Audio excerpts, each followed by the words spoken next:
Começando então agora a gravação da nossa 12ª e última das aulas presenciais. Como eu disse a vocês na outra aula, nós ainda vamos ter uma 13ª aula, mas ela vai ser apenas gravada em vídeo. Das aulas presenciais, essa é a nossa última deste curso. Na semana que vem nós já faremos a nossa avaliação. Vou rememorar algumas coisas da avaliação no final da aula. Então, hoje, nós vamos ver a última das ideologias políticas que estava listada, que é o neossocialismo. E, dessa maneira, nós vamos concluir aquele que é o panorama contemporâneo das teorias, aliás, das ideologias políticas, né? Um dos objetivos do curso era fornecer este panorama contemporâneo, era que nós chegássemos até o quadro das ideologias que são hoje mais influentes e ativas, a ponto de que nós possamos reconhecer, dentro dos discursos e propostas políticas do presente, como elas se alinham em termos das ideologias que nós estamos estudando.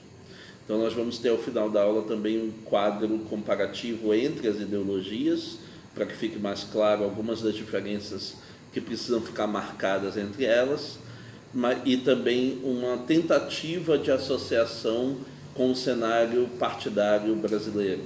É uma tentativa de associação entre as ideologias e os partidos brasileiros correspondentes, com várias observações que nós vamos ter que fazer sobre as limitações e relatividades desse tipo de associação. Então, vamos começar com uma definição do neossocialismo, que, como vocês vão ver, também vai partir da ideia de feixe de teorias, de feixe de ideologias, como nós fizemos com relação à nova direita, embora seja, nesse caso, um feixe menos amplo, dependendo de como você considere, né? São dois troncos principais, esses troncos se dividem em vários ramos. Então, nesse caso, pode ser um feixe mais amplo ou menos amplo, dependendo de como você veja. Então, o neossocialismo, ou a esquerda radical, é um feixe de ideologias de esquerda que tem em comum a recusa do capitalismo, a insatisfação com as soluções conciliatórias da social-democracia e da nova esquerda, daquilo que seria a esquerda centrista ou a esquerda moderada, e a integração entre o imaginário socialista que nós já vimos antes, um imaginário socialista e anti-imperialista, com pautas identitárias e ambientais que tenham natureza mais revolucionária. Então, isso vai ficar mais claro quando nós falarmos das duas fontes, as duas fontes da esquerda radical, mas desde agora nós precisamos estabelecer que, em primeiro lugar, com relação ao nome desta ideologia, vários daqueles que serão aqui identificados como alinhados com ela não utilizariam este nome ou não gostariam de ser reconhecidos desta forma. Boa parte dos neossocialistas se consideram apenas socialistas,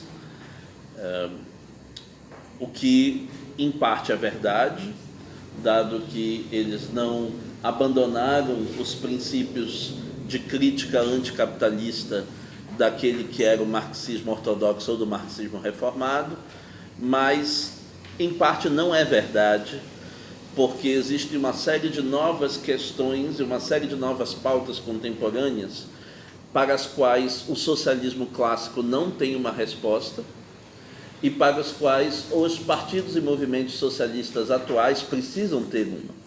E na medida que eles elaboram uma posição, mesmo que seja uma posição negativa, mesmo que seja uma posição de recusa de abordar a questão, e fornecem uma justificativa dessa recusa, ou na medida que eles dão algum tipo de abordagem positiva a esses novos problemas, eles se reelaboram como um novo tipo de socialismo, como um socialismo que está colocado sob um novo contexto E neste novo contexto precisa se posicionar de novas formas. E, portanto, é neossocialista, ainda que ele se recuse a ser considerado assim, ou ainda que ele se recuse a ser chamado assim.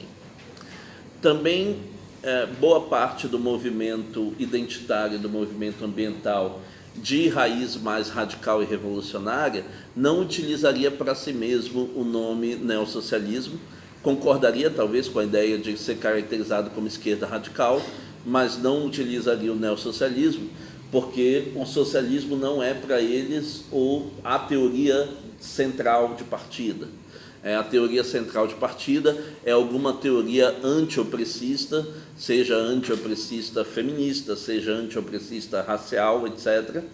E se chega a uma posição anticapitalista como um processo de extrapolação ou de levada às últimas consequências, né, dessa plataforma inicial.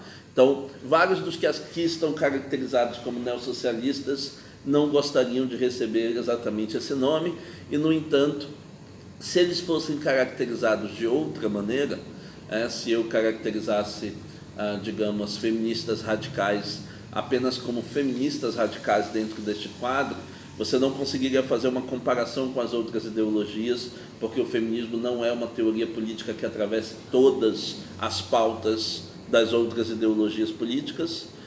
Ou se eu caracterizasse os neossocialistas como apenas socialistas, daria a impressão de manutenção de um ideal clássico do socialismo que também não corresponde à verdade. Então, para isso, nós estamos utilizando um outro nome, né? Para fazer essa diferenciação, estamos utilizando aqui o nome neossocialismo, que é um nome que, repito, poucos deles abraçariam ou gostariam de ser identificados assim. Então, neossocialismo ou esquerda radical é um feixe de ideologias de esquerda que tem em comum a recusa do capitalismo, a insatisfação com as soluções conciliatórias da social-democracia e da nova esquerda e a integração do imaginário socialista e anti-imperialista com as pautas identitárias e ambientais mais revolucionárias. Então vamos por partes nessa definição. Recusa do capitalismo é uma das características do neossocialismo. Se o que se estiver advogando for algum tipo de política igualitária ou redistributiva de contenção do capitalismo ou algum tipo de equilíbrio entre desenvolvimento capitalista e redistribuição de renda, então a pauta não é neossocialista. Então você não está falando de uma ideologia neossocialista, você está falando de uma ideologia que é mais reformista. Provavelmente, neste caso, você vai estar falando ou da terceira via ou da nova esquerda. Uma das características do neossocialismo é a recusa completa do capitalismo. Ainda que, em alguns casos, se tenha uma estratégia de superação gradual, mas o propósito último que está estabelecido é o propósito de superação completa do capitalismo. A insatisfação com as soluções conciliatórias da esquerda moderada, né, da social-democracia e da nova esquerda. Nós vamos ter um quadro para falar exclusivamente dessas insatisfações, então eu vou deixar para comentar sobre elas quando esse quadro chegar. A integração do imaginário socialista, do socialismo clássico que nós já vimos, e anti-imperialista, com as pautas identitárias e ambientais mais revolucionárias. Então, não simplesmente com as pautas identitárias em si mesmas. Existem pautas identitárias não revolucionárias. Existe, por exemplo, o feminismo liberal como uma pauta identitária que não tem matriz revolucionária. Existem algumas formas de feminismo radical que não acham que o capitalismo é um empecilho último, não acham que o capitalismo precise ser derrubado para que o patriarcado seja derrubado. Mas aqui nós estamos falando daquelas que são mais revolucionárias, seja no sentido de considerarem que é necessária uma revolução social abrangente para conseguir atingir o seu objetivo, seja no sentido de considerarem que a derrubada do capitalismo é um dos componentes dessa revolução abrangente, é necessariamente um dos componentes da sua pauta de reivindicação. E a mesma coisa se aplica para os movimentos ambientais. Há movimentos ambientais de todos os tipos. Há movimentos ambientais que são de equilíbrio, de sustentabilidade, de moderação, existem movimentos de contenção, de proteção, mas os movimentos ambientais que estão alinhados com o neossocialismo são os movimentos revolucionários, que consideram que uma revolução completa do estilo de vida da civilização ocidental é necessário, do contrário a catástrofe ambiental se tornará inevitável. Então, são estas correntes do movimento ambientalista que estão alinhadas com a chamada esquerda radical. Eu já tinha previsto desde o início, desde quando planejei o curso, falar, por último, do neossocialismo ou da esquerda radical, mas agora, no nosso contexto brasileiro atual, se tornou ainda mais relevante falar sobre isso, porque se está montando um discurso público a respeito da teoria da dupla polarização, E a teoria da dupla polarização, de que haveria no Brasil uma polarização de extrema-direita versus uma polarização de extrema-esquerda, ela, em geral, identifica a extrema-esquerda com versões extremamente moderadas da esquerda. Ela tenta caracterizar a esquerda centrista como uma esquerda extrema, como uma esquerda radical. E se torna ainda mais necessário nós sabermos o que a esquerda radical realmente propõe, porque aí fica muito mais claro, por contraste, o que nós deveríamos ou não identificar como sendo esquerda radical. Eu fiz uma lista grande de autores porque é possível que vários dos alunos frequentadores do curso tenham interesse em pesquisar a respeito dos autores, saber quais são as correntes teóricas de que nós estamos falando, pesquisar as obras correspondentes, adquirir ou ler as obras correspondentes, ou sugerir essas obras em cursos que eles estejam frequentando, ou, de repente, propor temas de pesquisa a partir destas obras. Então, eu fiz uma lista bastante abrangente, certamente não abrangente o bastante. Seria possível fazer uma lista infinitamente maior do que essa para cada um dos temas que nós estamos colocando aqui. Então, aqui na lista dos pensadores que influenciam, eu coloquei 3 slides sobre isso. Que eu chamei de Reavivando o Imaginário Socialista, aqueles que debatem as questões políticas e econômicas dentro do viés socialista. Outros são os identitários radicais, tanto feministas, quanto raciais, quanto descoloniais e queer. E outros são os ambientalistas radicais em várias correntes e matizes que nós vamos comentar daqui a pouco. Então vamos fazer um breve comentário aqui sobre esses grupos de autores. Há um primeiro grupo, aqui caracterizado antes da primeira dupla barra, com Ernesto Laclau, Chantal Mouffe, Antônio Negri, Michael Hart, Éric Fassin. Esses autores fazem parte do chamado novo populismo, a defesa de um populismo de esquerda como sendo a alternativa de contraposição ao neoliberalismo e ao populismo de direita. O Ernesto Laclau e a Chantal Mouffe defendem uma teoria, que é a teoria agonística da democracia. O Antônio Negri é um marxista, o Michael Hart foi um discípulo do Negri, o Éric Fassin é um cientista político que estuda especificamente o fenômeno do populismo. Em seguida, Pierre Dardot, Christian Laval, Wendy Brown, Giorgio Agamben. Estes são os autores que se utilizam do diagnóstico do neoliberalismo que se encontra em Foucault, com mais a crítica anticapitalista marxista, e tentam fazer um diagnóstico crítico de presente a partir desta conjunção. Em seguida, Slavoj Žižek, Jacques Rancière, Alain Badiou, Etienne Balibar, Michael Lowy, David Harvey, Noam Chomsky. Isto inclui, no primeiro grupo, que vai até o Balibar, inclui uma série de autores neossocialistas que ou são franceses ou são influenciados por vários dos autores franceses e geralmente fazem uma leitura que é ao mesmo tempo marxista e psicanalítica num viés lacaniano. Geralmente tentam unir estas duas coisas numa crítica social de larga escala. Já o Lowy, o Harvey e o Chomsky são autores influenciados diretamente pelo pensamento marxista e que tentam fazer atualizações do pensamento marxista por aquelas que foram as transformações mais recentes do capitalismo. Então, eles estão neste mesmo grupo. Em seguida, você tem um grupo de autores brasileiros que estão fazendo esta mesma coisa. Um grupo de autores brasileiros cujas obras de referência podem ser consultadas, né? O Vladimir Safatli, professor da USP, Christian Dunker, professor da USP, Luiz Felipe Miguel, professor da UNB, o Paulo Arantes, Rui Braga, José Luiz Fiore, Francisco de Oliveira, Emir Sader, etc., né? Boa parte deles publicam pela Boitempo Editorial, então a Boitempo Editorial é uma boa fonte de pesquisa para, inclusive, conhecer outros autores que estão dentro desse mesmo viés de produção. Em seguida, os identitários radicais. Aqui vamos ter que fazer algumas diferenciações. Eu comecei pelas feministas internacionalmente mais importantes, Angela Davis, Sylvia Federici, Patricia Hill Collins, Bell Hooks, Naomi Wolf, Judith Butler. No caso da Butler, não apenas enquanto pensadora feminista, mas enquanto pensadora da teoria queer também. Algumas delas são... tem como proveniência e como centro de discussão o feminismo negro.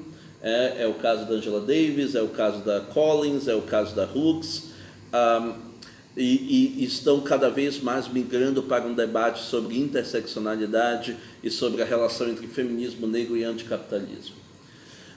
Algumas delas, como a Sylvia Federici, já fala de feminismo radical na perspectiva anticapitalista desde o início. Essa é a principal temática com a qual ela está preocupada.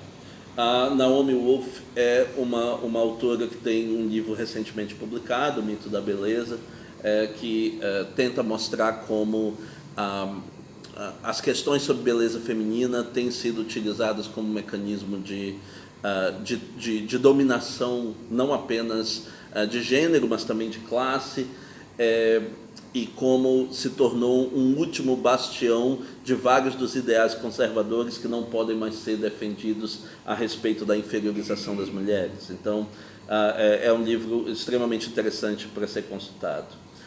Em seguida, um grupo de 3 autoras brasileiras, entre muitas que poderiam ser citadas. A Lélia Gonzalez é extremamente importante para o feminismo negro e para o descolonial. A Flávia Biroli é extremamente importante nas relações entre feminismo e política e feminismo e democracia. A Guacira Lopes Louro é extremamente importante no que se refere ao pensamento descolonial. Então, nós temos em seguida um conjunto de autores que atuam ao mesmo tempo na teoria racial e na teoria descolonial. O Achille Mbembe, o Aimé Césaire, Albert Memmi, Kwame Nkrumah, Edward Said, Gayatri Spivak, Grada Quilomba,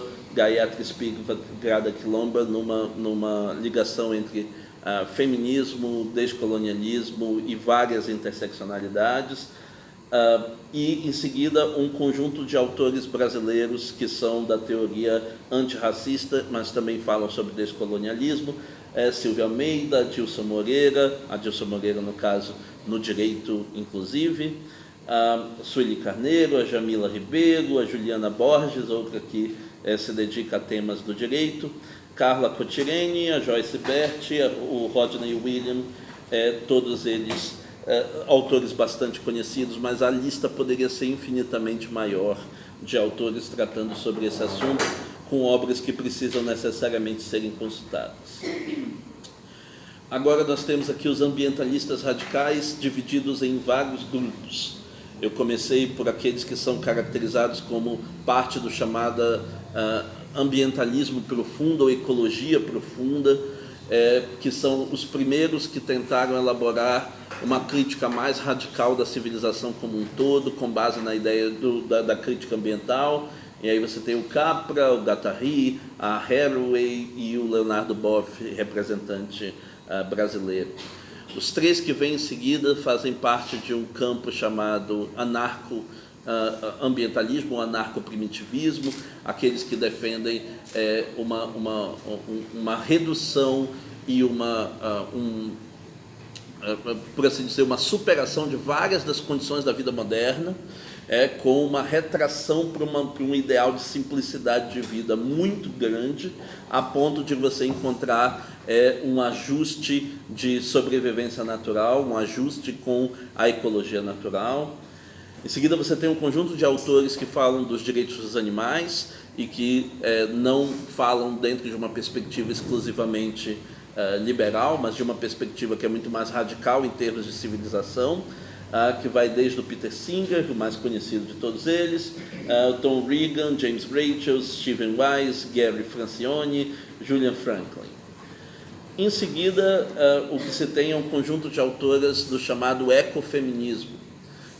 O ecofeminismo é uma ala da ecologia radical que considera que existe um parentesco entre a degradação ilimitada da natureza e um paradigma de racionalidade que é estritamente masculino, um paradigma de indústria e de racionalidade que é estritamente masculino.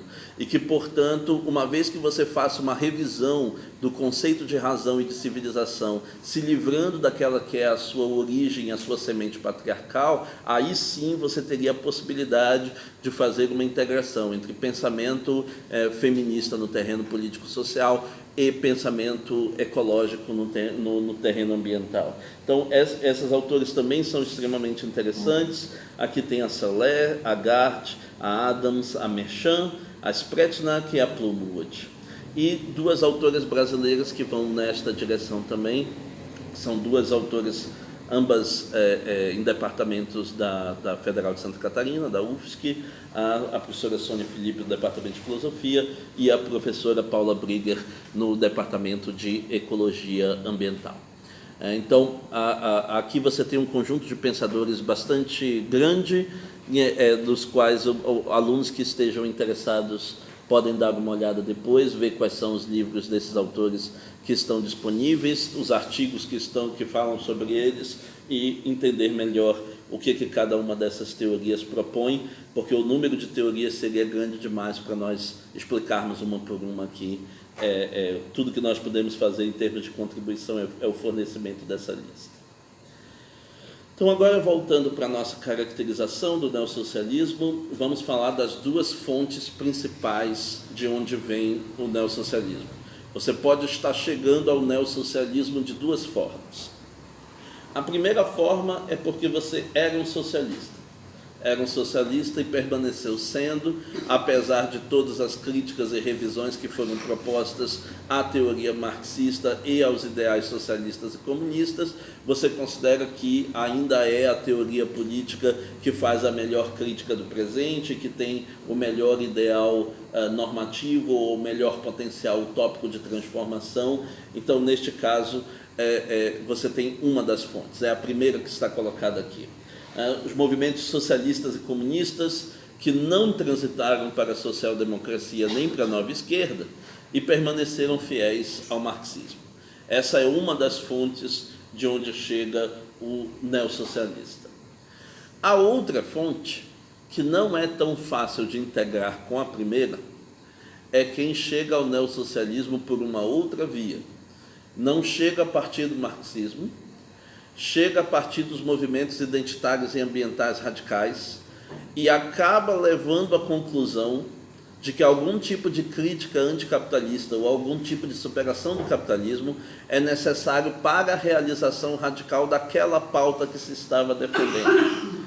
Então você tem movimentos identitários, anticoloniais, anti-imperialistas e ambientais que apostaram numa revolução social abrangente e anticapitalista. Aqui o abrangente é uma coisa, o anticapitalista é outra coisa. O abrangente, neste caso, vamos dar alguns exemplos. O caso do feminismo, por exemplo. Você pode considerar que a opressão feminina vai ser superada se um certo conjunto relativamente limitado de instituições forem reformadas, se um certo conjunto de práticas sociais forem modificadas, se um certo conjunto de comportamentos cotidianos forem modificados. Nesse caso, você aposta numa pauta que seja reformista, você não precisa de uma revolução social abrangente, o que você precisa da denúncia de certas práticas e instituições pontuais, e você aposta na transformação destas práticas e instituições como sendo suficiente para a liberação feminina. Ou você pode considerar que a liberação feminina só existiria se você tivesse uma desconstrução completa da civilização patriarcal. Se você tiver esta conclusão, é necessário desconstruir a civilização patriarcal e reconstruir o nosso próprio modo de sociabilidade sob novas bases que não sejam patriarcais, então você está defendendo uma revolução abrangente. E como boa parte das feministas que defendem esta revolução abrangente acham que se você tiver um paradigma social baseado no lucro e na competição, vai ser impossível superar a racionalidade masculinista, acham que um dos obstáculos que mantém aqueles que são os privilégios tipicamente masculinos é exatamente um mercado de trabalho que está organizado num formato e que premia algumas das qualidades tipicamente masculinas, num formato que dá espaço exclusivo a uma lógica masculina de relação e de competitividade, e que o capitalismo é a encarnação última desta lógica como um todo, então você vai chegar à conclusão que naquela revolução abrangente que você está defendendo, um dos itens que precisam ser inclusos é a superação do capitalismo. Então, você pode chegar ao neossocialismo assim.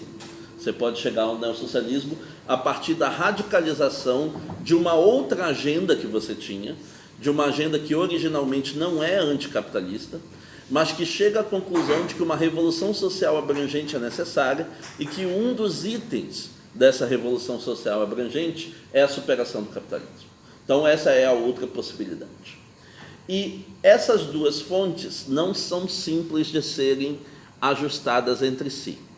Essas duas fontes, em geral, partem de diagnósticos sociais bem distintos. O diagnóstico do marxista clássico é o de que a principal relação de opressão e desigualdade é a relação capital-trabalho. O diagnóstico daqueles que chegam pelas outras fontes é de que existe algum outro corte social que é tão ou mais relevante que a relação capital-trabalho para definir quais são as opressões e desigualdades relevantes. Então, quando você precisa fazer um tipo de equação entre esses dois grupos, algum tipo de negociação vai ser necessária em termos de tanto de qual é o diagnóstico real das opressões sociais que nós temos hoje, mas também em termos de estratégia de luta. Como é possível lutar contra todas essas opressões ao mesmo tempo? Ou, se isto não for possível, como é possível ordenar ou hierarquizar aquelas que são as pautas prioritárias quando você tem várias opressões em vista? Quando existe a opressão capital-trabalho, existe a opressão de gênero, existe a opressão de raça, existe uma opressão colonial, existe uma degradação ambiental que está prestes a entrar numa catástrofe ambiental. Quando você tem todas essas pautas ao mesmo tempo, como é que elas se conciliam entre si e como é que elas se ordenam entre si? E aqui você tem um conflito que é parte do conflito que tem definido a lógica e a dinâmica de como a esquerda tem funcionado, e parte da dificuldade que existe de unificação de uma plataforma política de esquerda vem disso. Parte vem do fato de que os diagnósticos de esquerda são vários, as categorias com a qual você faz o corte da sua crítica da opressão são diversas e não são fáceis de serem conciliados, e você tem grupos que estão dispostos a trabalhar certos temas, mas não estão dispostos a trabalhar outros. Isso vale para, por exemplo, os identitários versus os marxistas, mas isso vale entre os identitários. Parte do movimento negro é resistente a fazer uma abordagem que seja ao mesmo tempo de raça e de gênero, porque acha que a abordagem de gênero, por exemplo, é enfraquecedora de várias das pautas dos homens negros, ou uma parte do movimento feminista acha que a estratégia de raça é uma que divide a sociedade em termos de classe e privilégios e vai dividir o próprio movimento feminista a tal ponto a enfraquecer aquela que é a solidariedade e a reivindicação das mulheres, exatamente diferenciando profundamente a situação em que elas se encontram dentro da sociedade. Mas isso se reproduz para os outros movimentos. Isso se reproduz também para os ambientalistas radicais, quando eles consideram que muitas dessas opressões que estão sendo denunciadas são irrelevantes diante da iminência da catástrofe ambiental para a qual todos os recursos deveriam ser dirigidos. Então você tem uma dificuldade muito grande de unificar todas essas pautas ao mesmo tempo, todas essas fontes ao mesmo tempo de onde estão chegando os membros deste movimento da esquerda radical. Vamos apenas atualizar aqui como é que ficam os termos da recusa do capitalismo quando você compara o socialismo clássico com o neossocialismo. No socialismo clássico, nós já vimos, corresponde a este quadrinho que está aqui à esquerda. No socialismo clássico, você tem a denúncia e rejeição da propriedade privada dos meios de produção, da alienação e precarização do trabalho, da exploração da mais-valia, da concentração da riqueza, da desigualdade crescente, da mercantilização da vida social e da destruição da solidariedade social. Todos esses são motivos para rejeitar o capitalismo que já vem do socialismo clássico. E todos eles se mantêm no diagnóstico feito pelo neossocialismo. O neossocialismo não revê nenhum destes pontos, abraça todos estes pontos como ainda sendo corretos, ou talvez sendo mais corretos até do que eles eram em fases anteriores do capitalismo. Então, todos os motivos do socialismo clássico também são motivos do neossocialismo. Só que ele acrescenta uma série de motivos novos que não estavam em destaque no socialismo clássico. Então, também existe a questão da parceria e da dependência do capitalismo em relação aos padrões patriarcais, racistas, cis e heteronormativos, capacitistas, coloniais, imperialistas e destruidores do meio ambiente. Então vejam dois casos, por exemplo. Veja o caso do feminismo e o caso do ambientalismo. Então, no caso do feminismo, você pode tranquilamente dizer que o modelo capitalista, da maneira como ele está montado, ele se baseia na ideia de escravidão feminina. Ele se baseia na ideia de que todo o trabalho doméstico vai ser predominantemente realizado pelas mulheres, liberando os homens para aquela que seja a competição profissional e o máximo de eficiência em termos desta competição profissional. Então ele depende, há uma certa medida em que o capitalismo, da maneira como ele está montado, ele depende do patriarcado para que ele possa funcionar como classicamente ele se estruturou. Então aqui você tem um motivo a mais de rejeição do capitalismo, que é de que sem a rejeição e superação do capitalismo, é impossível superar o patriarcado que ele está constantemente reproduzindo pela sua lógica de funcionamento. A mesma coisa você poderia aplicar para o movimento ambientalista e dizer, olha, a ideia de expansão constante da acumulação, que é uma das bases do funcionamento do capitalismo, ela parte do pressuposto da inesgotabilidade dos recursos naturais. E este pressuposto está diretamente ligado ao grau de degradação que nós temos hoje. É impossível que você reduza a degradação e comece a restaurar um ciclo mais saudável de relacionamento com a natureza sem que este modelo de lucro crescente, de acumulação crescente, seja inteiramente superado. Então você aqui tem mais um motivo pelo qual rejeitar o capitalismo, que é a parceria que o capitalismo tem com a degradação ambiental. Então, há uma série de novos motivos que são acrescentados agora para a rejeição do capitalismo, em comparação com aqueles que já estavam presentes no socialismo clássico. Em seguida, um quadro sobre algo que também estava lá na definição, a insatisfação que a esquerda tem, a insatisfação que a esquerda tem, que a esquerda radical tem em relação à esquerda moderada, aquilo que se chama de esquerda conciliatória, a esquerda que aposta naquilo que nós comentamos da outra vez com o nome de pacto de classes, com a possibilidade de que todas as classes, inclusive as historicamente privilegiadas, sejam beneficiadas ao mesmo tempo em que você protege os trabalhadores e em que você diminui a desigualdade. Então, há algumas das insatisfações da esquerda radical em relação à conciliatória. Na esquerda conciliatória, isso vale para a nova esquerda e vale para a terceira via, vale para a terceira via da social-democracia. Então, na esquerda conciliatória, você tem como uma das características a aceitação do capitalismo e, inclusive, o uso do neoliberalismo. Todas elas partem da ideia de que você vai incluir um número maior de sujeitos, ou você vai fazer distribuição de riqueza social na medida que você estiver produzindo crescimento econômico. E que esse crescimento econômico vai acontecer no modo tradicional do neoliberalismo. E, portanto, abraça uma agenda econômica neoliberal como parte da própria política social que ela quer promover depois. Na esquerda radical, você tem a rejeição do capitalismo e um combate ferrenho ao neoliberalismo, né? A rejeição do capitalismo como sendo um modelo inevitável, como sendo um modelo correto, e o combate a todas as características do neoliberalismo vai ficar ainda mais claro quando nós falarmos da pauta concreta das ações que são defendidas pela esquerda radical. Em segundo lugar, a aceitação da democracia representativa liberal. Essa é uma característica que tanto a nova esquerda quanto a terceira via possui, né? A ideia de que o modo de fazer política é o modo típico da democracia representativa, é a eleição de representantes do executivo e do legislativo. O momento ideal de manifestação da cidadania é o momento do voto, é o momento das eleições. E, portanto, o modo como a esquerda vai se afirmar politicamente é ganhando eleições.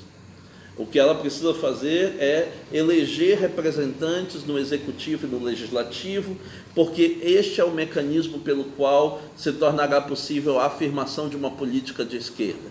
Se você tiver um líder de esquerda que proponha políticas de esquerda, e se você tem um número suficiente de parlamentares de esquerda para tornar isso possível, então vai ser possível governar a esquerda dentro dos modos da democracia representativa. A esquerda radical tem uma dupla insatisfação com isso. Primeiro, ela acha que apostar na democracia representativa é apostar num mecanismo de eleição de representantes que já está socialmente moldado, socialmente estruturado para eleger representantes do status quo, em que os representantes do status quo terão sempre vantagem, porque o seu discurso é um discurso que tem mais facilidade de penetração, porque eles têm mais financiamento, porque eles têm mais capacidade de fazer alianças, porque eles têm mais flexibilidade das suas ideologias para se adaptarem a quaisquer que sejam as circunstâncias que apareçam, e porque eles podem todos se unir contra a esquerda sempre que isso for necessário. Por todos esses motivos, os representantes do status quo serão constantemente eleitos com maior frequência e com maior poder do que os representantes da esquerda dentro de uma democracia representativa. E, além disso, a esquerda radical tem não só uma questão de que ela não vai ganhar, ou de que ela não vai ganhar na maioria das vezes. Existe uma questão também de que a democracia representativa é o modo alienante de fazer política. É o modo que reduz a cidadania ao voto, que faz com que os cidadãos não sejam determinadores do seu próprio destino, que eles não sejam partícipes dos processos políticos de transformação e, portanto, não aceitem aquele que é o seu protagonismo político essencial, o protagonismo político que os definem como cidadãos. Então, em vez disso, existe a defesa de uma radicalização democrática da autogestão popular. O que não significa imediatamente que você vai eliminar as eleições, significa que as eleições são um momento importante, mas não são um momento crucial, nem a forma crucial de exercício da política. A forma crucial de exercício da política é a montagem de vários comitês populares com participação concreta dos cidadãos e que tenham um poder transformador cada vez maior, que façam com que eles não sejam dependentes de elites governantes que se elegem por meio de financiamento e de uma série de alianças típicas da democracia representativa.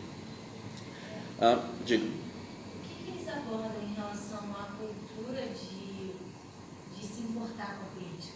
Porque existem algumas sociedades em que o indivíduo, ele, mesmo se as pessoas propusessem esses comitês e tal, as pessoas, eu não sei se elas já estão com essa mentalidade de democracia alienante, representativa, mas como eles trazem uma ideia de se mudar essa mentalidade? Certo. Para poder estar ativo?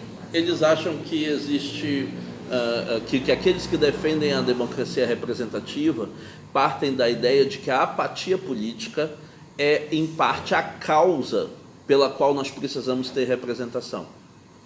E que isso é uma relação que vai no sentido inverso, de que a apatia política é um produto de uma representação que não só distancia o cidadão comum da tomada de decisões relevantes para a sua própria vida, mas ele não só vê outro decidir, mas ele vê outro decidir com uma lógica que ele não é capaz de compreender, com uma lógica que não corresponde aos interesses dele, em que não há comunicação nem prévia nem posterior, não há discussão daquelas que são as decisões que são tomadas. Então ele se sente completamente alienado da política e, nesse caso, a apatia é um efeito desta alienação.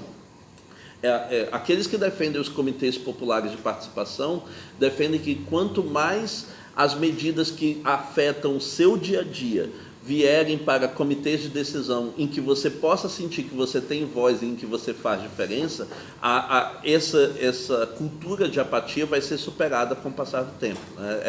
Ela seria substituída com o passar do tempo, até mesmo pelo fato de que, se você se omitir de tomar essas decisões, mas o seu vizinho não se omitir, ele vai ter um grau de participação muito maior naquilo que é decidido no fim das contas, e você vai perceber isso a cada ciclo em que as decisões são aplicadas e vai querer também ter o seu espaço de participação nessas mesmas decisões. Em terceiro lugar, a esquerda conciliatória defende certas reformas pontuais, tanto no sistema econômico quanto no sistema político, enquanto que a esquerda radical defende uma estratégia revolucionária. Ela defende revolução popular. E por revolução popular, o que você quer dizer é a derrubada de boa parte das instituições que agora compõem o quadro institucional, para que você possa ter uma radicalização tanto da democracia quanto da coletivização dos bens sociais. Então, nesse caso, se é uma revolução violenta ou não violenta, essa é uma outra questão. O que a torna revolução não é o fato de ela ser violenta. O que a torna revolução é que ela é uma mudança de um grau tão drástico que ela não é compatível com a manutenção das instituições e dos procedimentos da democracia representativa e do capitalismo que se tem neste momento. Então, em quarto lugar, você tem a defesa de um estado de bem-estar ou alguma variação dele na esquerda conciliatória. Esse é o máximo de utopia com que a esquerda conciliatória sonha, e é o máximo de utopia que ela faz sonhar aquele que é o seu eleitor mais fiel, enquanto que a esquerda radical sonha com bem mais do que isso. Ela sonha com um socialismo democrático, com um processo de coletivização da propriedade, da produção da riqueza em geral, e com um processo de coletivização e de democratização radical das decisões políticas. A esquerda conciliatória defende, para os grupos minoritários, ou inclusão ou mais direitos, ou que eles sejam incluídos via políticas sociais, ou que existam políticas dirigidas a eles, atribuindo a eles direitos e proteções especiais, enquanto que a esquerda radical ela quer bem mais do que isso, né? Ela não quer que as mulheres, por exemplo, tenham mais inclusão e mais direitos, ela quer o fim do patriarcado. Ela não quer que negros tenham mais inclusão e mais direitos. Ela quer o fim do paradigma de branquitude como paradigma de definição da humanidade geral e do funcionamento social. Então, se trata da derrubada e superação dos sistemas de opressão. E, por último, na questão ambiental, a esquerda conciliatória defende um equilíbrio e sustentabilidade ambiental, o que é essencialmente dizer deixar que o capitalismo continue crescendo, mas tomar algumas medidas de sustentabilidade para tornar possível conciliar esse crescimento com algum tipo de proteção ambiental. Enquanto que a esquerda radical tem uma visão bem mais extrema do que essa, que é o de um ambientalismo que é anticapitalista. Aliás, em alguns casos, ele não só é anticapitalista, como ele também não é antropocêntrico. Não se trata de preservar o meio ambiente porque ele é bom para nós.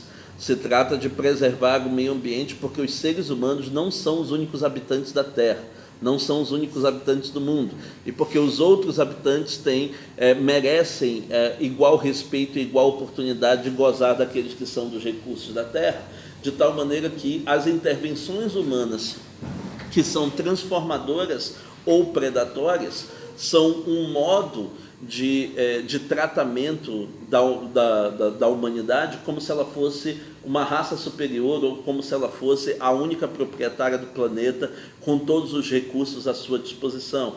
Então, quando você fala sobre sustentabilidade, por exemplo, o motivo da sustentabilidade é para que nós possamos continuar explorando os recursos. Então, o motivo é antropocêntrico.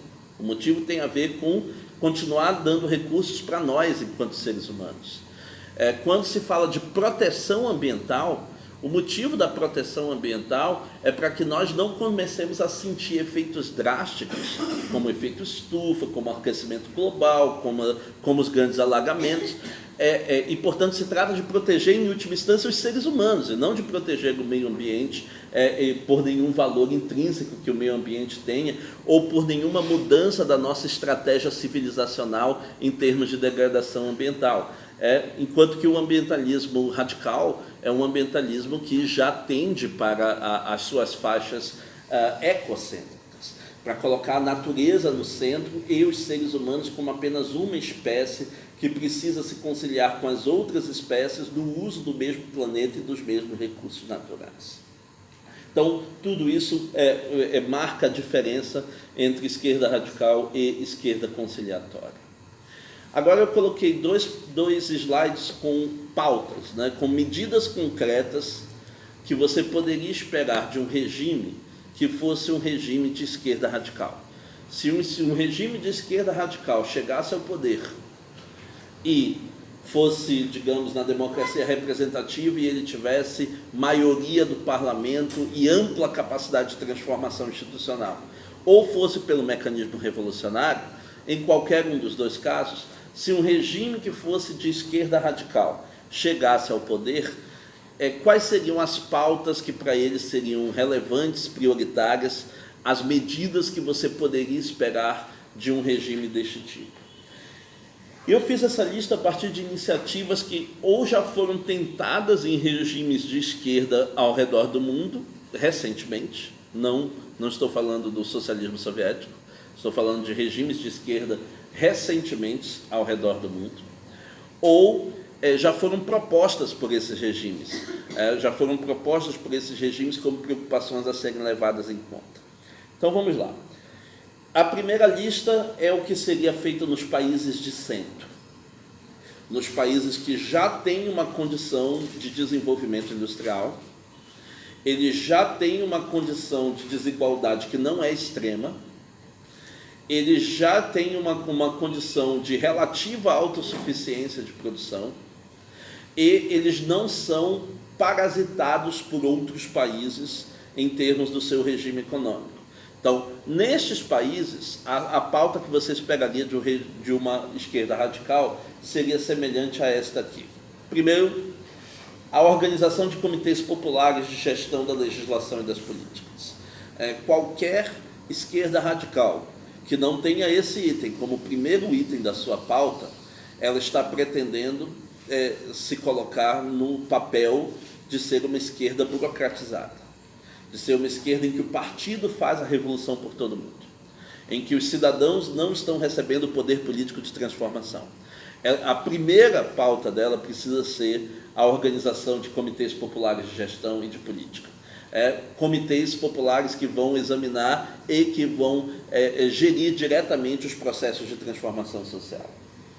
Segundo, para atacar as questões mais drásticas do capitalismo, a taxação de fortunas, em muitos casos com confisco de terras e confisco de fortunas de produção, a taxação de fortunas, o fim de isenções milionárias, em alguns casos essas isenções são as isenções fiscais das indústrias e da agricultura.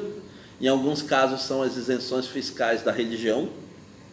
Em alguns casos são as isenções do capital financeiro, né? As três, o fim de isenções milionárias e o fim da remuneração do capital financeiro. Não utilizar mais imposto que seja tirado da população para a remuneração do capital, dos juros do capital financeiro, porque essa é um dos motivos principais do parasitismo econômico, do aumento da dívida pública, da incapacidade de mobilidade política dos regimes que estão endividados financeiramente. Em seguida, uma reforma fundiária, tanto agrária quanto urbana, que seja radical, com democratização de acesso e titularização. Né? Então, com ambas as coisas. Então, nós estamos falando de uma reforma agrária, nesse caso fundiária, tanto urbana quanto rural, que seja radical, elimine a concentração de terras, faça uma ampla redistribuição, privilegie aquelas que são as famílias e os trabalhadores individuais, e garanta a eles títulos de propriedade que façam com que eles não possam perder facilmente estes lotes que sejam atribuídos a eles, ou não possam se desfazer facilmente deles e tenham que investir uma parte da sua vida e do seu trabalho em fazer com que esses lotes redistribuídos funcionem na transformação econômica real das regiões em que foram afetadas por eles. Em seguida, nacionalização aqui pode ser estatização, é uma das possibilidades, ou você pode ter uma tomada para o capital nacional com alguma perspectiva de algum tipo de recompensação posterior, também existe essa possibilidade. Nacionalização de setores econômicos estratégicos, então nacionalização certamente da exploração de certos recursos minerais essenciais, da água, do gás, do petróleo, nacionalização de todas as explorações de metais preciosos e de minerais essenciais da indústria, a nacionalização de certos solos em áreas de fronteira. Nós estamos falando da nacionalização de vários dos recursos naturais e vários de territórios estratégicos essenciais para o funcionamento desse Estado. Sem isso, esses territórios e recursos essenciais estarão na mão do capital estrangeiro e, portanto, você não terá a independência necessária para fazer o restante das mudanças que precisam ser feitas. Em seguida, o acesso público universal a transporte, saúde, educação e previdência. Essa é uma lista limitada, a lista poderia ser bem maior do que essa, mas esses estão entre os elementos prioritários. Você precisa fazer com que você tenha, se você ainda não tiver, ter um sistema universal de transporte, saúde, educação e previdência, incluir todos os cidadãos dentro deste sistema e, na prática, ou proibir ou levar à falência qualquer sistema privado que esteja disposto a competir com estes sistemas públicos.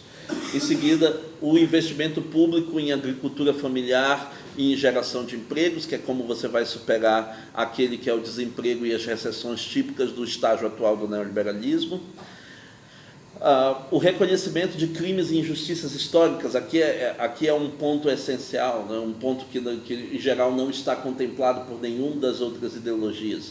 Então, se você estivesse falando, por exemplo, dos Estados Unidos, o reconhecimento do crime histórico do genocídio indígena, qual foi o tamanho deste crime, como é possível tomar medidas de reparação em relação às populações indígenas existentes, ou do crime histórico que foi a escravidão, de como esse crime histórico afeta os países africanos originais e aqueles que são os seus descendentes dentro dos Estados Unidos, e como é possível uma política de reparação de curto, médio e longo prazo em relação aos crimes que foram praticados.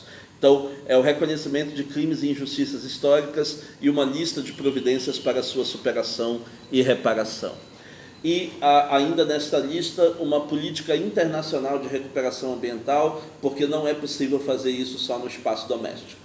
Você tem que montar uma liga daqueles que são os países, sobretudo aqueles mais industrializados, para que todas as transformações que precisam ser implementadas no capitalismo sejam implementadas em todos eles. Do contrário, se você começar a estabelecer restrições e diminuições de degradação ambiental no seu país, o que acontece é que as empresas degradadoras vão para outro país.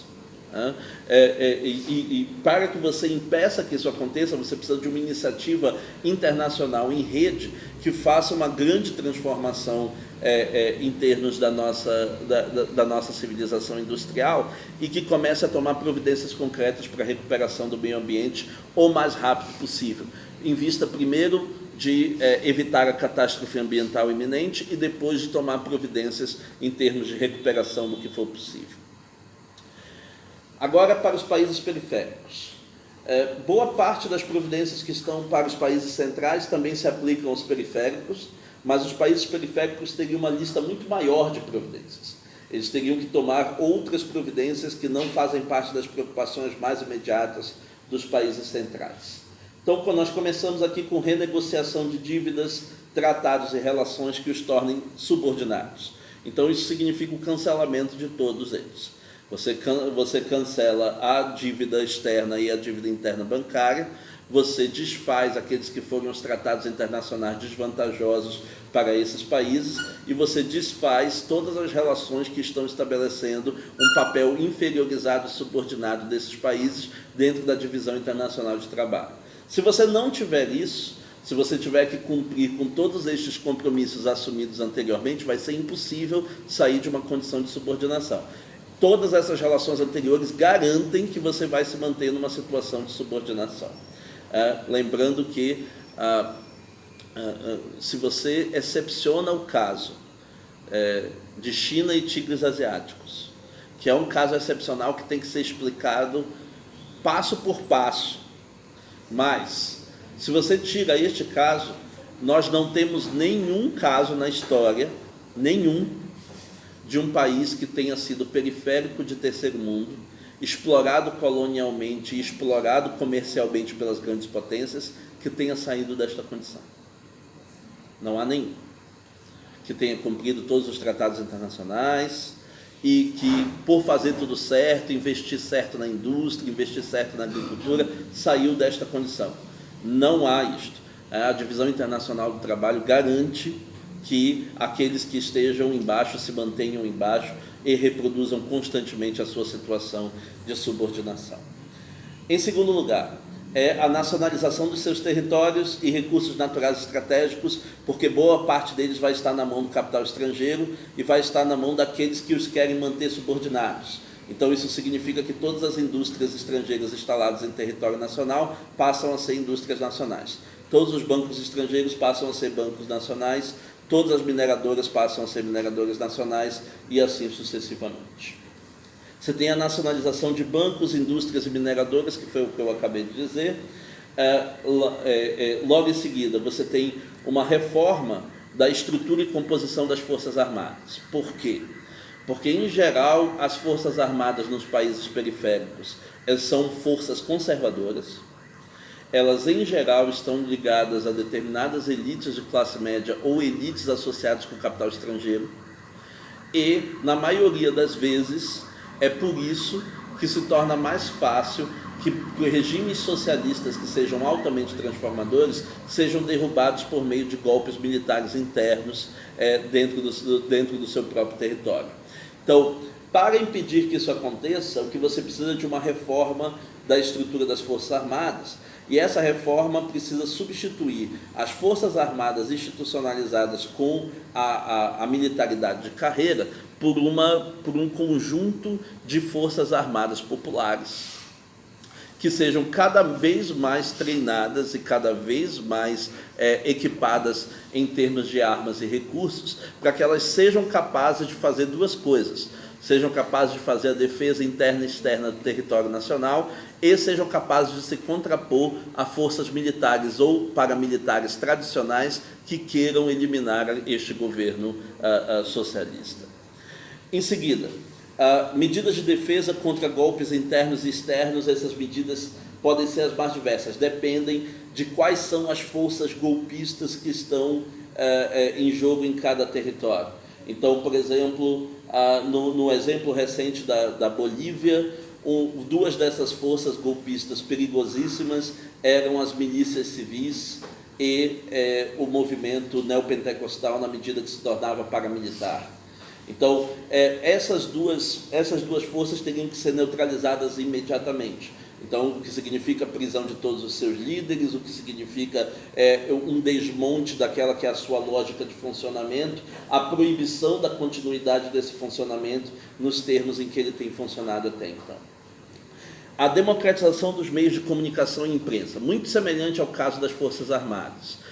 Em geral, dos países periféricos, a imprensa é dominada por um pequeno grupo de oligarquias de elite, que estão diretamente associadas com as oligarquias locais e com o capital estrangeiro e que fazem propaganda, usam dos meios de imprensa para fazer propaganda massiva contra qualquer política de esquerda e contra qualquer política de transformação. Se você não conseguir fazer uma democratização disso, se você não conseguir quebrar este monopólio e essa hegemonia de comunicação, você vai ser constantemente bombardeado por um pensamento de oposição formado em massa e distribuído na casa de cada uma das pessoas 24 horas por dia. Então, a única forma de você fazer isso você tem que eliminar os grandes oligopólios de imprensa e você tem que utilizar a lei que regula isso para instituir a possibilidade da formação de vários canais de TV e de rádio que sejam de controle popular. Via ONGs e movimentos sociais, organizações de bairro, em que as pessoas possam tomar conta do processo comunicativo e não serem mais apenas os destinatários da mídia, mas sejam elas também os produtores da mídia, e você tenha uma multiplicidade de vozes em vários locais, de várias classes diferentes, que possam dar uma ideia mais concreta daquilo que está acontecendo. Em seguida, um levantamento e punição de injustiças históricas, que podem ser também as mais diversas. Pode ser a punição dos torturadores da ditadura, pode ser a punição daqueles que foram parasitários do capital econômico, do capital financeiro e da concentração fundiária, pode ser a punição daqueles que conseguiram se manter no poder via grandes sistemas de aliança e corrupção que se mantiveram historicamente. E aí você pode ter as mais diversas medidas para lidar com essas pessoas. Pode ser a declaração pública dos seus crimes e trazendo à tona todas as notícias de quem são todos os culpados e só. Pode ser esta declaração pública seguida de penas como confisco, como multas, como prisões e como diversos outros tipos de penalizações simbólicas. Ou, no caso extremo, você pode ter o paredão de fuzilamento, que é o modo como normalmente o sistema radical de esquerda lida com aqueles que são os líderes locais dos movimentos golpistas que podem retomar o poder a qualquer momento, né? Então você faz uma neutralização daquelas que seriam as principais lideranças de oposição, que nesse caso não é uma neutralização da divergência, é uma neutralização daqueles que historicamente foram parasitas do poder social e parasitas do poder político, né? Em seguida, você tem a transferência de terra, de riqueza e de poder para as populações injustiçadas.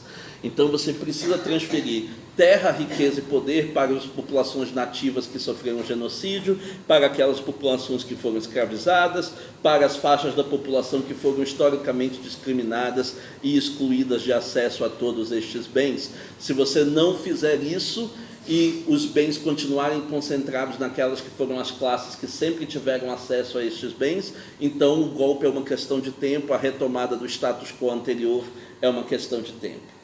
E, por último, aquilo que vai garantir, em termos militares internacionais, a manutenção desses regimes, que é uma liga de países periféricos que colaborem entre si numa grande rede socialista, numa grande rede de cooperação socialista, que que seria a única possibilidade de você ter algum esquema de autossuficiência, de você ter algum esquema de apoio e de suporte, de você ter o suficiente recurso do ponto de vista econômico, do ponto de vista militar, suficiente de poder de barganha político, para que você não seja assaltado a qualquer momento pelo imperialismo internacional numa forma armamentista, seja por um golpe interno, seja por um golpe externo. Então, estas são as medidas que você esperaria de um regime que fosse efetivamente uma esquerda radical. E isto nos dá também uma dimensão do quão longe da esquerda radical está todas as esquerdas que foram eleitas na América Latina, talvez com algumas exceções de algumas medidas do governo Evo Morales, com algumas medidas do governo Chávez e do governo Maduro, com algumas medidas que foram tomadas por regimes bastante temporários e bastante eventuais. Tirando isso, a maior parte do tempo que você tem é uma proposta reformista, distributiva, estado de bem-estar. Geralmente é isto que é identificado com aquela esquerda que tem maior potencial eleitoral e que tem maior capacidade de mobilização política, né? Nós vamos voltar a isso no quadro final. Então, nós vamos terminar com dois quadros.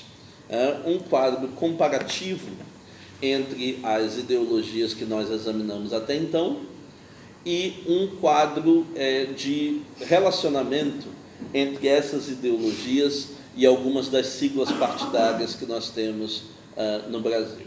Então, vamos começar com o quadro comparativo. Como eu disse, nós caminhamos ao longo do curso para um panorama em que nós temos hoje 5 ideologias contemporâneas principais. 5 ideologias contemporâneas mais influentes: o neoliberalismo, a terceira via, a nova esquerda e o neossocialismo. Então, vamos compará-los nas 4 pautas que caracterizam os regimes atuais. Lá no início do curso, eu disse que havia certos critérios. Opa,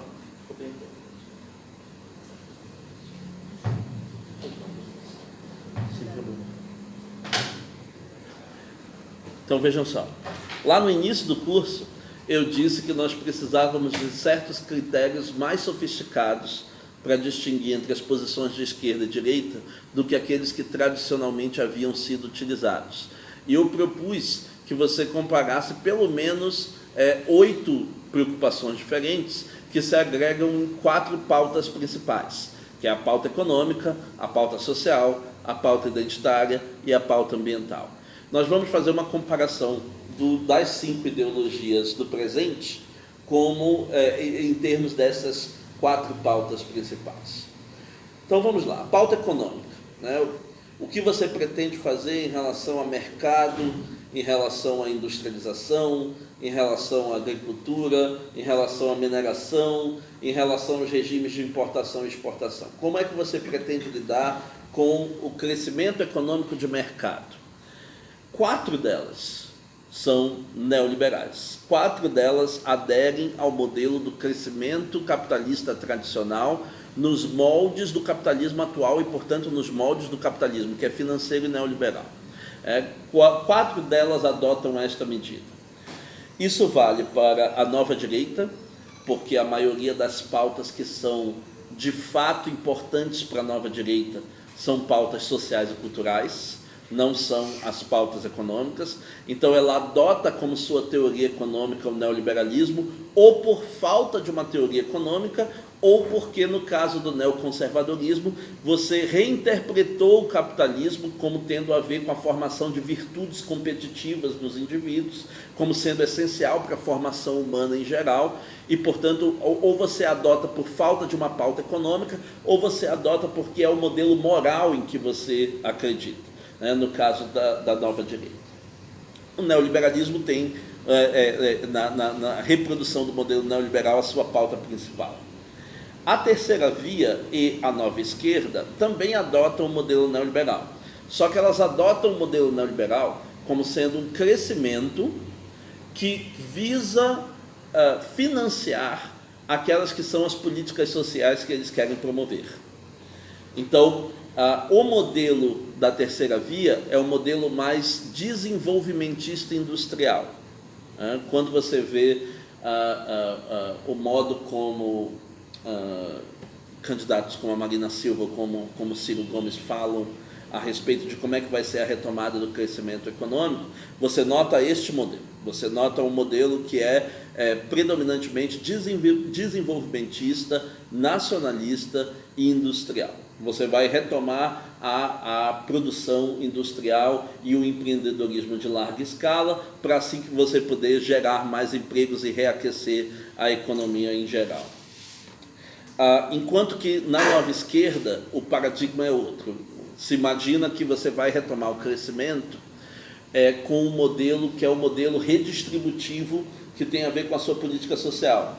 Então o que você vai fazer é tomar uma série de iniciativas de Estado para fazer com que se gere mais emprego e mais crédito, e dessa maneira, com uma série de políticas redistributivas, você vai fazer com que as faixas mais pobres da população consigam aumentar o seu poder de consumo, fazendo assim com que a economia seja retomada por dentro a partir do seu aquecimento de consumo.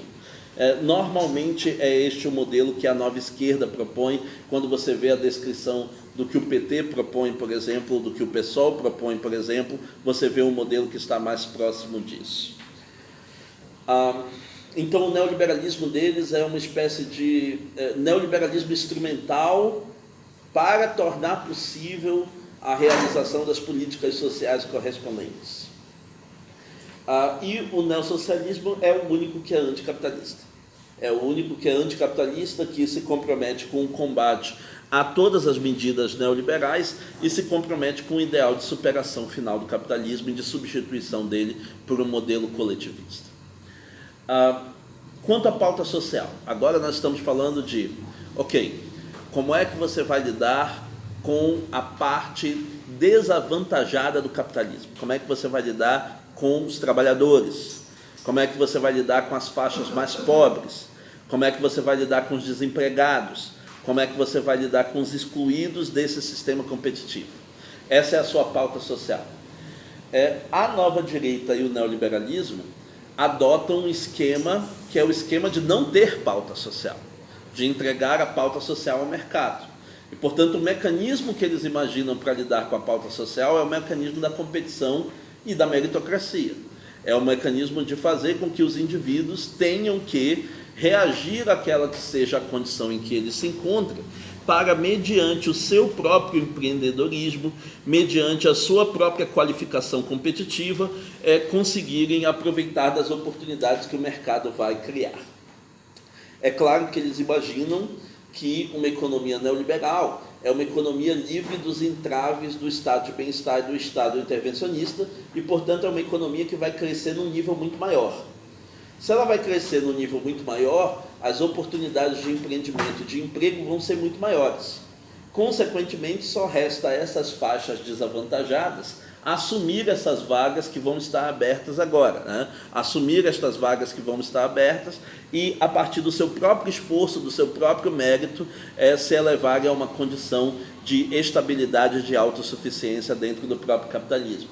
Então, o modo como você vai lidar com a pauta social é não ter uma pauta social, é fazer com que o próprio mercado dê conta desta pauta social com uma lógica competitiva. Na terceira via, na nova esquerda, existe a proposta de não fazer isso. Você não vai deixar os grupos desavantajados por conta da lógica capitalista normal. O modo como a terceira via vê o que deve ser feito é o paradigma da inclusão. Então você vai criar políticas pela qual um número cada vez maior de pessoas seja incluída numa faixa de consumo, numa faixa de renda, em políticas de emprego, visando especificamente determinados grupos, visando a que esses grupos sejam recuperados, fazendo investimento de política social com vista especificamente a esses grupos. Enquanto que, no caso da nova esquerda, o paradigma é o da redistribuição. Então, o que você vai fazer é uma taxação por cima com redistribuição para baixo. o que você vai fazer é um crescimento por cima que redistribui por baixo. E ao redistribuir por baixo, você faz com que um número cada vez maior de pessoas tenham acesso a bens políticos e econômicos que eles não tinham acesso até então e passem a ter a sua cidadania fortalecida por esta forma de redistribuição. Então você tem a proteção de determinadas faixas, a redistribuição em outro caso. Não é que a redistribuição não tenha proteção, ela tem proteção também, é que a proteção conta só com proteção. Então vamos pegar um caso específico, o caso da legislação trabalhista. Você pode imaginar duas hipóteses. Hipótese número 1, determinados modelos de negócio que exploram populações extremamente pobres em modelos que são extremamente predatórios, vão ser agora regulamentados por lei, impedindo que eles sejam tão predatórios quanto eles querem ser, fazendo assim com que exista uma regulação das condições de trabalho, uma regulação do tempo de trabalho, um estabelecimento de um piso salarial, uma certa estabilidade de emprego para estas pessoas. Esse é o paradigma da proteção. Isto é, proteger via legislação aqueles que são os trabalhadores mais pobres e mais vulneráveis. Outra coisa é proteger aqueles que estão nesta condição e investir numa redistribuição cada vez maior para que eles não estejam na condição de ter que aceitar esses empregos, para que eles possam migrar para outras condições econômicas mais vantajosas, fazendo assim com que esse modelo tenha que se rever, porque não vai mais haver o número de trabalhadores miseráveis que havia antes dispostos a aceitar esse tipo de emprego. Então, essa é a proteção com redistribuição. Esse é o mecanismo que a nova esquerda, em geral, visualiza como sendo o modelo com o qual ele vai lidar com a pauta social. No caso do neossocialismo, como vai ser para as outras três pautas, o modelo com que ele lida com isso é um modelo revolucionário. Você precisa de uma revolução social e popular abrangente, tirando os indivíduos da condição de meros vendedores da sua força de trabalho, fazendo com que os indivíduos sejam coproprietários e coprodutores dentro de um processo que é de coletivização da economia. Então, na prática, a pauta social deixa de ser exatamente uma pauta social, porque você não tem mais que lidar com os desempregados, ou com os trabalhadores, ou com os miseráveis, porque tudo isso deixa de existir a partir do momento que você tem uma coletivização da riqueza e uma coletivização da produção. Em seguida, a pauta identitária. Aqui, pauta identitária no sentido amplo, lidando com a pauta identitária feminista, a pauta identitária racial, a pauta identitária descolonial, a pauta identitária do movimento LGBT, todas essas pautas identitárias. Então, como é que você lida com elas em cada uma das ideologias? Bom, a nova direita ela não se limita a abandonar as pautas identitárias, ela combate as pautas identitárias. Ela considera que as pautas identitárias são potencialmente nocivas para a sociedade como um todo e, portanto, elas são adversários a serem combatidos. Elas têm que ser desmobilizadas, desmontadas e perseguidas, porque as pautas que elas estão defendendo são perigosas na medida que elas atacam certos valores tradicionais e atacam a forma da estrutura e da tradição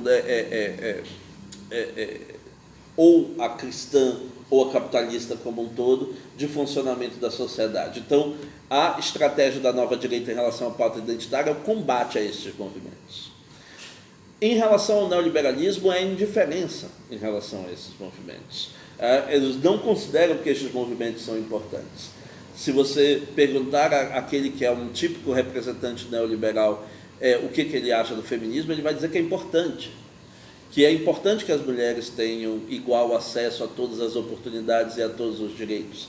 Mas o modo como você vai fazer isso é investindo mais no mercado. É investindo mais no mercado e fazendo com que o mercado seja cada vez mais neutro e, a partir de critérios neutros, de mérito e de competição, premia aquelas mulheres que estão tendo igual esforço em relação aos homens.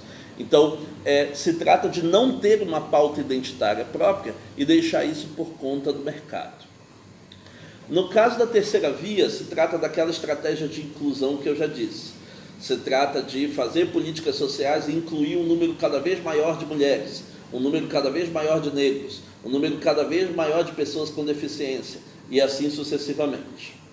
Na nova esquerda, além disso, existe a ideia de estabelecer certos direitos e tratamentos especiais em relação a estes grupos, que possam servir ao mesmo tempo de uma recompensa histórica da sua perseguição e um mecanismo para que eles saiam do ciclo vicioso de reprodução da sua inferioridade.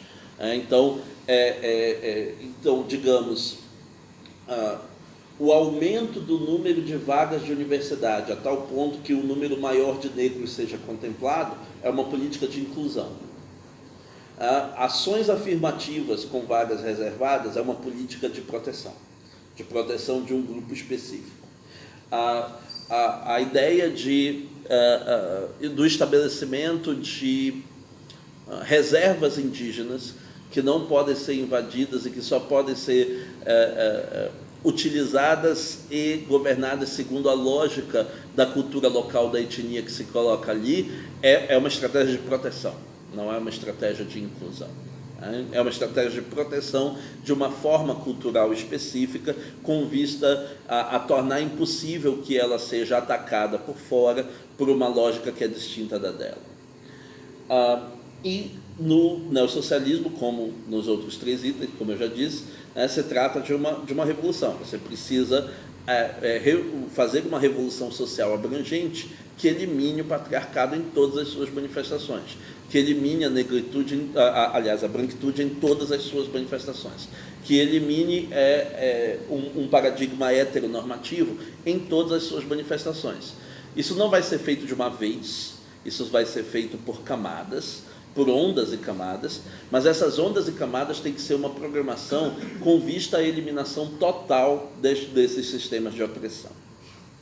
E, finalmente, na pauta ambiental, a distinção está em que, na nova direita e do neoliberalismo, você tem um abandono desta pauta.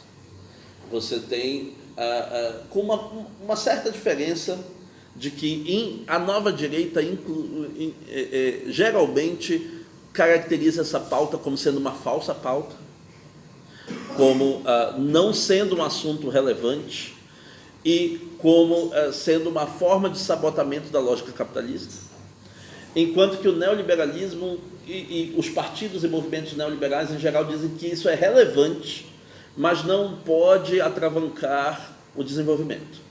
Não pode ser algo que atrase o processo de desenvolvimento, porque as plantas e os animais são importantes, mas os seres humanos são mais importantes, é mais importante ter empregos, é mais importante gerar riquezas. Então, no fundo, dá no mesmo abandono de que nós estamos falando, mas o discurso não é exatamente o mesmo. A terceira via defende formas de moderação do crescimento capitalista para tentar tornar possível equilíbrio e sustentabilidade. A nova esquerda, além disso, imagina formas de proteção específicas, então proibições completas de degradação de determinadas áreas, de caça de determinadas espécies, de exploração de determinados minérios estão na pauta do que a nova esquerda contempla, e uma revolução social abrangente, eliminando o modelo acumulativo capitalista e renegociando as relações entre homem e natureza, só está na pauta do neossocialismo. Então, aqui você tem uma comparação em termos das 4 pautas de como é que eles se colocam em relação a cada um desses temas. E, por último, um quadro de tendências atuais, em que eu estou fazendo uma comparação, na verdade, um alinhamento entre as 5 ideologias e algumas das siglas partidárias brasileiras. Eu evitei, ao longo do curso, fazer essas associações com o contexto brasileiro de forma muito direta, por várias razões. Uma das razões é que boa parte das ideologias que nós vimos, quando elas foram aplicadas ao Brasil, ou elas foram aplicadas pela metade, ou elas foram seriamente adaptadas, ou elas se misturaram a outras estratégias e a outras ideias existentes. Então, não cabe dizer ao conservadorismo e ao conservadorismo no Brasil, ao liberalismo e o liberalismo no Brasil. sem que você explique o contexto Brasil. Você precisa explicar o contexto político do Brasil, explicar a história das ideologias no Brasil, para que fique mais claro o modo como elas se montaram em termos de movimentos políticos concretos. Então, esse é um dos motivos pelos quais eu não fiz isso. Um segundo motivo é que há uma complexidade muito grande de fazer isso. O número de hipersimplificações que você tem que fazer ou de aproximações relativas que você tem que fazer são grandes. Isso também vai estar presente nesta tabela aqui. Então, aqui eu estou pressupondo uma série de coisas. Eu estou pressupondo, por exemplo, que os partidos políticos brasileiros são entidades relativamente estáveis, com ideologias próprias e fixas, que os seus representantes subscrevem as ideologias dos respectivos partidos, que estas ideologias se mantêm de um mandato para o outro, que elas orientam a maioria das alianças e a maioria das decisões políticas que são tomadas por esses partidos. Todos esses pressupostos são pressupostos idealizantes que não se confirmam empiricamente em termos da pesquisa com estes países, então, aliás, com esses partidos. Consequentemente, tudo que nós vamos dizer aqui é meramente relativo, meramente aproximatório, é meramente para nós termos uma ideia e fazermos algum tipo de mapeamento inicial que possa nos dar algum tipo de orientação dentro do universo partidário brasileiro. Então, aqui, associado à nova direita, a uma ideologia que é neoliberal na economia e na pauta social, que é neoconservadora, tanto na pauta social quanto na pauta identitária, e que é, em grande parte, neofascista em todas as quatro pautas. Você tem um certo número de partidos que ou abertamente defendem essa ideologia, ou apoiam os partidos que defendem essas ideologias, ou estão dispostos a lançar candidatos que defendam estas ideologias. Então, você tem hoje o PSL, no atual contexto, como sendo o partido que é mais diretamente associado com esta ideia, mas por trás dele tem uma série de outros partidos que tornam possível a mesma coisa. Então, você tem o PP, o PR e o PROS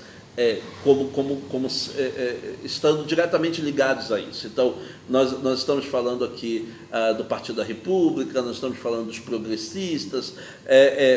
Ao falar a respeito desses partidos, nós estamos falando de partidos que são responsáveis por boa parte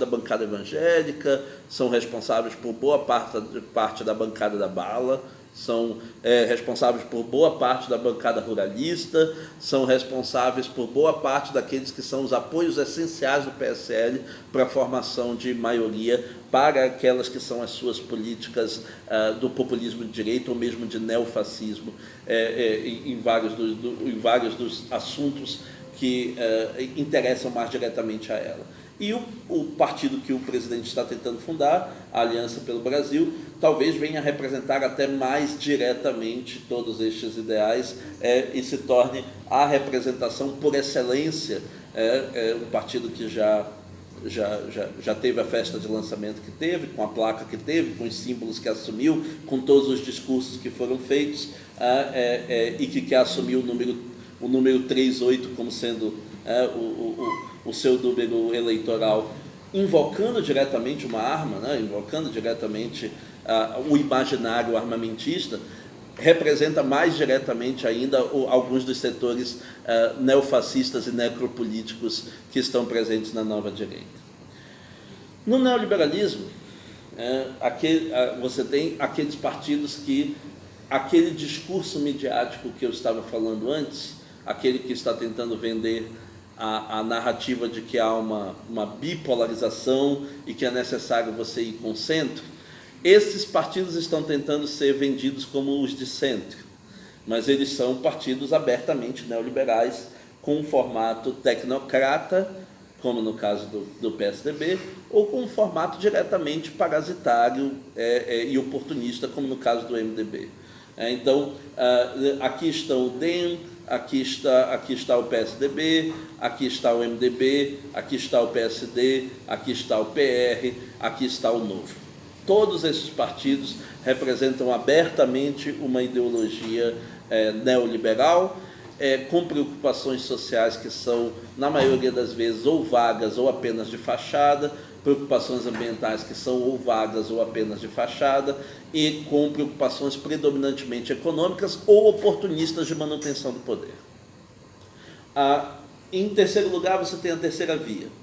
Uma certa faixa da esquerda que quer se afastar do PT e daquela que foi a esquerda governante tradicional, que quer fazer uma série de concessões para o neoliberalismo e para os movimentos conservadores, e nesse caso você tem esta faixa representando a terceira via no Brasil, né? Uma certa proposta da social-democracia com aquela integração entre neoliberalismo econômico e preocupações sociais ao mesmo tempo. Então, você tem aqui uma terceira via que é neoliberal, é protecionista com relação aos grupos mais vulneráveis e é desenvolvimentista. Aqui você tem o PDT, aqui você tem a Rede, aqui você tem o PSB, aqui você tem também o Solidariedade, que, embora se anuncie como sendo de esquerda, está diretamente associado a uma série de sindicatos pelegos e neoliberais e está diretamente associado com a ideologia neoliberal de desenvolvimento. Então, candidatos como o Ciro e a Marina são mais representativos desta posição. A nova esquerda, como o que você tem imediatamente depois, neoliberal também na sua estratégia de crescimento, redistributivista, aposta numa redistribuição e diminuição da desigualdade, e é muito mais aberta às pautas identitárias do que a terceira via. Isso tende a se tornar a diferença principal entre os dois nos próximos processos eleitorais, porque a terceira via vai abrir mão da comunicação com os movimentos identitários para satisfazer o eleitor conservador, e a nova esquerda vai permanecer associada aos movimentos sociais, inclusive os movimentos identitários mais radicais.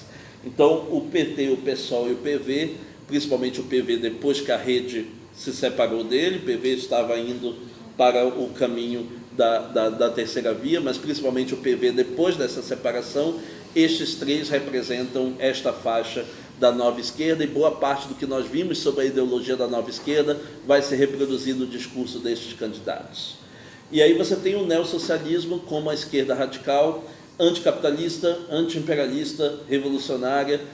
Esta está concentrada nos partidos da esquerda radical brasileira, e aí você tem o Partido Comunista Brasileiro, o Partido Comunista do Brasil, você tem movimentos como PCR, como PSTU, como PCO e o recém-fundado também MRT. Todos eles são partidos de extrema esquerda, estão ligados aos movimentos sociais mais radicais, estão ligados ao movimento estudantil, estão ligados ao movimento sindical, aquele que é mais radical e mais reivindicatório, são responsáveis pela maior parte daquela que é a militância de esquerda no Brasil, pela capilaridade da esquerda dentro dos interiores e com relação às faixas de trabalhadores, e, portanto, em grande parte, todas as vezes que o PT chegou ao poder, ou todas as vezes que partidos de esquerda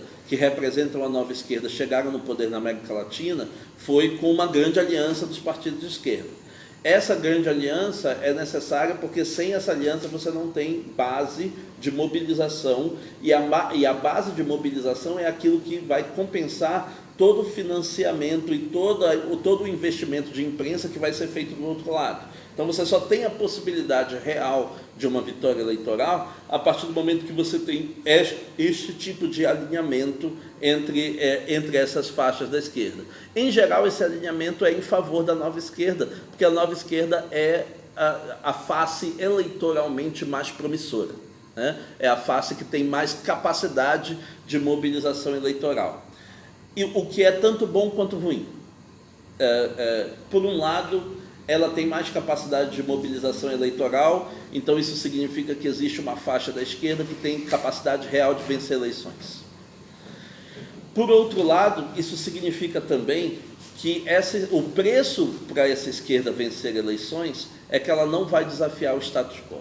é que ela não vai desafiar vários dos elementos do status quo e ela vai tocar em políticas que são igualitárias e transformadoras apenas num nível muito modesto, apenas num limite muito modesto. Boa parte daquelas que são as legendas da esquerda radical acreditam que é uma das bandeiras do socialismo tradicional, que o momento das eleições é um momento pedagógico, em que você usa o seu horário eleitoral e usa o seu microfone de destaque não para dizer o que quer que seja necessário para ganhar votos, mas para desconstruir aquele que é o discurso tradicional. Você faz isso para denunciar quais são as causas que estão sendo invisibilizadas, para denunciar quais são os processos que não se está percebendo, para mostrar quais são os mecanismos de manipulação e quais são as alianças daqueles que são os grupos que estão no status quo. E todas as vezes que as faixas da extrema esquerda se unem com a nova esquerda para fazer política eleitoral, eles renunciam a esse discurso. Eles renunciam a esta pedagogia política. Eles passam a ter um discurso que se integra com o senso comum e que tenta mostrar políticas de esquerda numa forma tão moderada, numa forma tão leve, que ela quase não se distingue daquelas que são as políticas que estão sendo combatidas, daquelas que são as políticas que se está tentando triunfar sobre, né? Mas aqui, claro, o contexto concreto, o contexto atual é tal que se você tivesse a chegada da terceira via ou da nova esquerda ao poder, você já teria um alívio em comparação com várias das políticas concretas que estão sendo promovidas. É claro que se a outra alternativa é o fascismo necropolítico, então, neste caso, as questões entre a esquerda se tornam menos relevantes do que elas seriam, mas essa aparência inicial se dissolve no segundo momento.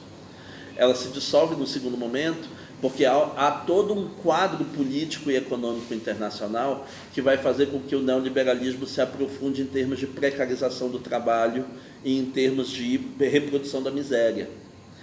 Se você não tiver um partido que esteja fortemente associado, fortemente comprometido com o combate às políticas neoliberais, se você tiver um partido que acha que pode utilizar instrumentalmente o neoliberalismo para fazer proteção social ou redistribuição econômica do modo como era possível fazer nos anos 90 e no início dos anos 2000, a chance de esse partido capitular para uma política abertamente neoliberal, a chance de ele ter que, para se manter no poder, tornar a sua política de austeridade, de responsabilidade fiscal cada vez mais neoliberal e cada vez menos comprometido com causas de esquerda é enorme.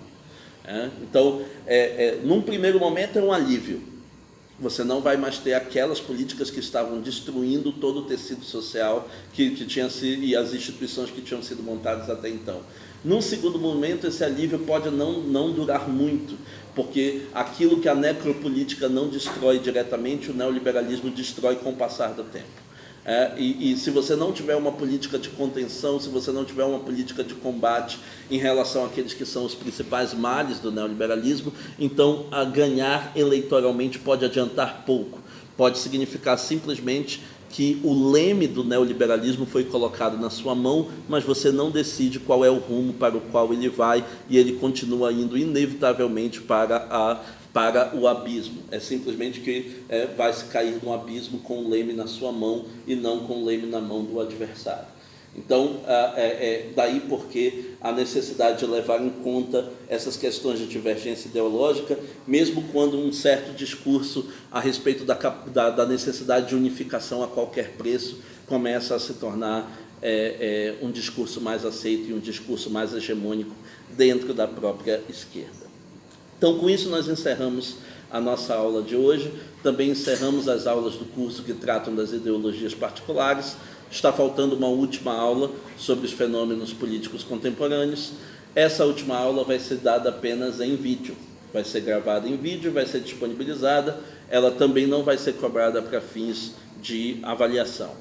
Então, o que eu vou pedir que vocês façam durante a semana, eu vou pedir que vocês me comuniquem já a formação de cada um dos grupos. Vou ver se é possível fazer uma distribuição prévia de quais grupos vão ficar com quais ideologias, mas para isso eu preciso que os grupos estejam pré-formados.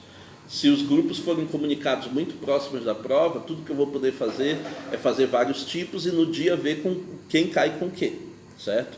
Mas se os grupos forem informados com maior antecedência, nós temos como fazer esse direcionamento já desde agora, até porque o conteúdo é muito grande, são um número muito grande de ideologias, são muitos detalhes com os quais você tem que se preocupar para fins de avaliação, e aí eu esclareço melhor outros detalhes sobre a avaliação durante a semana. Mas fiquem atentos a isso no grupo e peçam aos colegas de vocês que fiquem atentos a isso o mais rápido possível, e respondam as enquetes o mais rápido possível lá no grupo. Ok? Terminamos por hoje. Obrigado por terem vindo.